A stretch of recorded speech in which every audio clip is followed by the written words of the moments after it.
ini kan digoda oleh syaitan. Si syai ini berzina dengan si fulana yang dia harusnya jaga. Setelah berzina akhirnya hamil, ya naudzubillah. Setelah hamil akhirnya syai ini panik, ya pemirsa teman-teman. Apa yang terjadi? Wah, kalau ketahuan saya bahaya ini, saya tesok.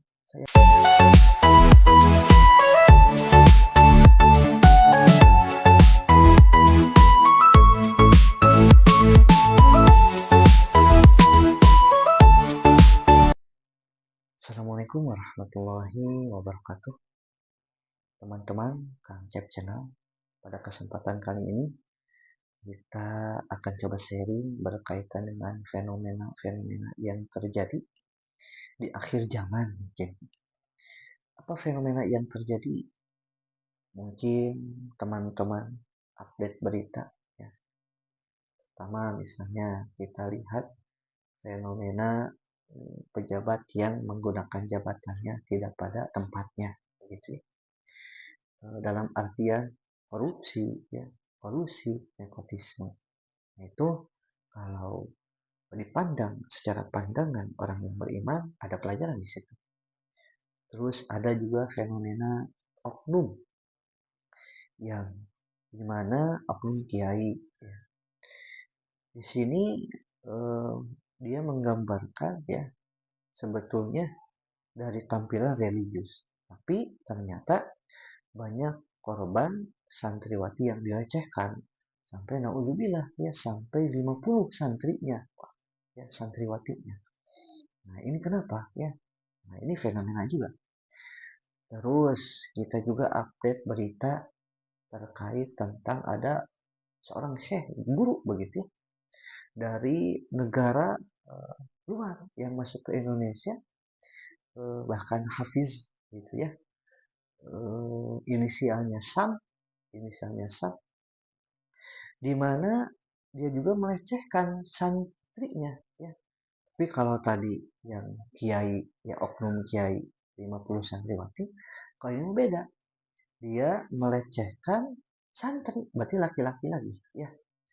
Nah, ada apa dengan fenomena-fenomena yang tadi kalau bisa kita sebut fenomena yang buruk ya, walaupun ada juga fenomena yang baik ya. Misalnya orang-orang yang tadinya bergelimang dengan kemaksiatan, bergelimang dengan dosa, tiba-tiba berhijrah ya, tiba-tiba berpindah, meninggalkan hal-hal yang buruk yang sebelumnya menjadi kebiasaan gitu. Nah, maka kita coba ya ambil benang merah kenapa sesuatu yang buruk ya bisa terjadi. Seorang pejabat ya tidak menempatkan jabatannya pada tempatnya. Seorang kiai oknum yang seharusnya mencerahkan, melindungi ya, generasi penerus malah menghancurkan. Nah, maka yang terjadi tersebut sebetulnya berkaitan dengan keimanan, gitu ya, keyakinan. Kalau tauhidnya kuat, ya, boleh jadi hal tersebut tidak akan menjadi hal yang menjadi fenomena buruk, begitu. Nah, maka pada kesempatan hari ini Kang Cep akan sharing berkaitan dengan salah satu kisah pada saat zaman dahulu ya, bangsa Bani Israel. Dikisahkan ada seorang syekh, seorang yang alim, ya, guru, ahli ibadah. Ya, dia punya tempat ibadah yang tenang lah gitu ya, tentram, tempat lokasi yang dimana lokasinya enak ya, nyaman. Lantas si ulama ini ya dimintai oleh 3 pemuda yang dimana 3 pemuda ini dia akan melakukan perjalanan untuk ikut berjihad ya, ikut berperang. Nah, Lantas tiga pemuda ini minta bantuan kepada Syekh. Ya. Nah, kita nama Syekhnya itu Syekh Barsisoh. Nah, ini kisah sangat fenomenal juga ya. Saya dapatkan kisah ini dari guru saya dan juga saya baca gitu ya. Ada kisahnya di internet juga ada ya teman-teman.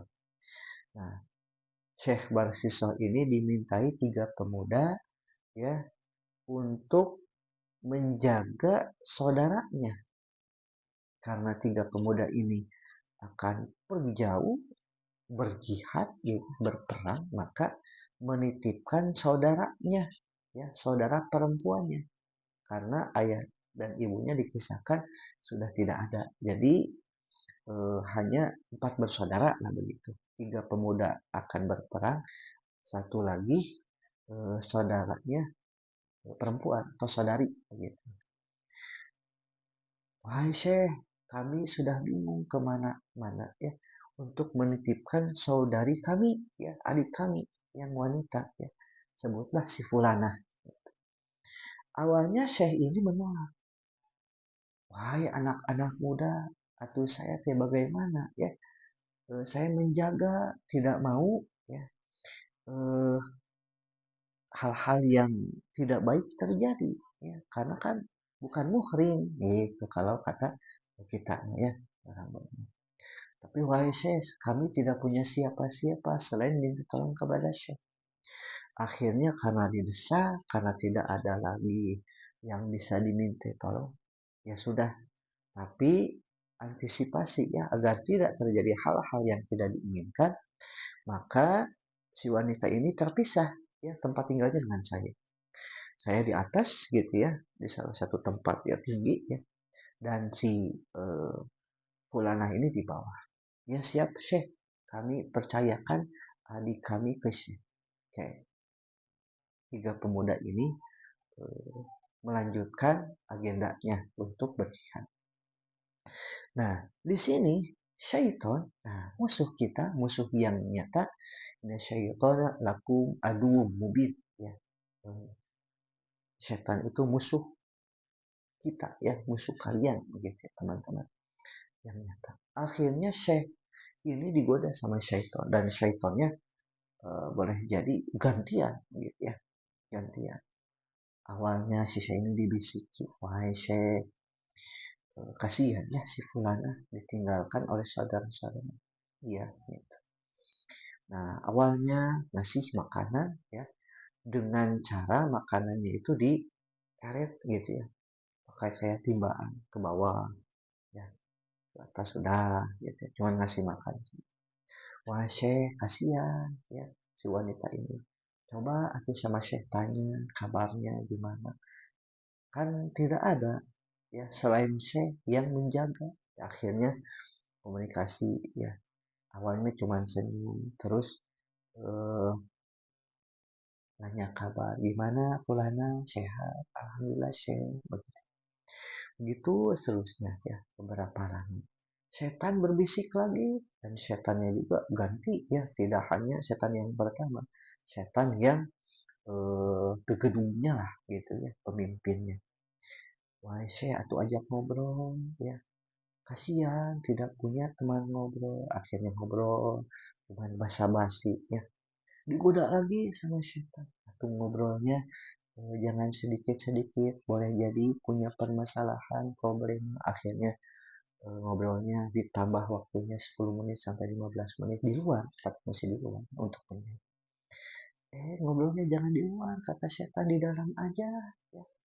takut ada fitnah begitu nah ini setannya pintar gitu ya setelah di dalam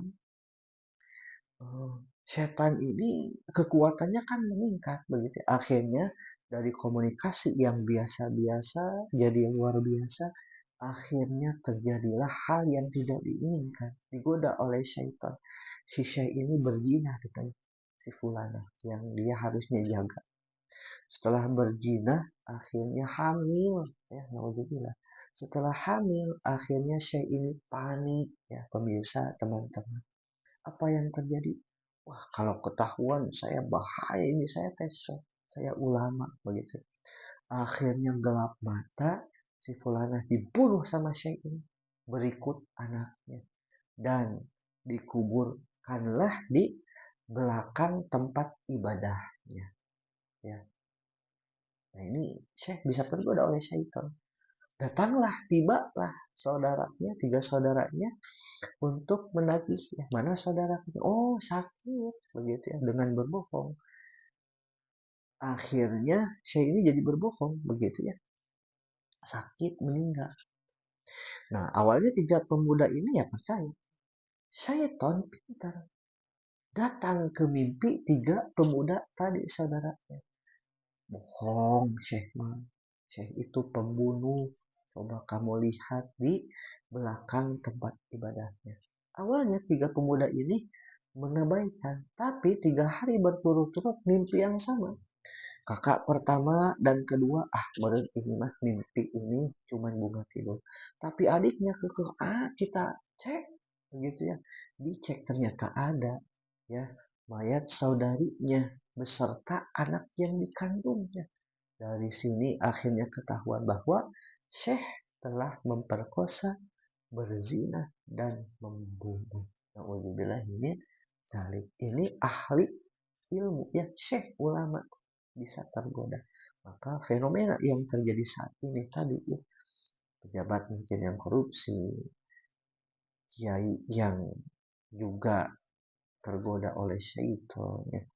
Syekh yang tergoda itu karena imannya tidak kuat. Maka pelajaran bagi kita, yuk mari kita kuatkan keimanan untuk apa? Untuk menahan godaan-godaan syaitan.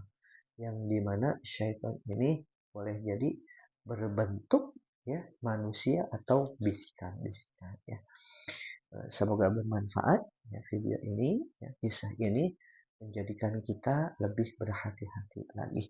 Silakan jika tayangan ini bermanfaat untuk like, comment, subscribe. Saya Kang Jack. Assalamualaikum warahmatullahi wabarakatuh.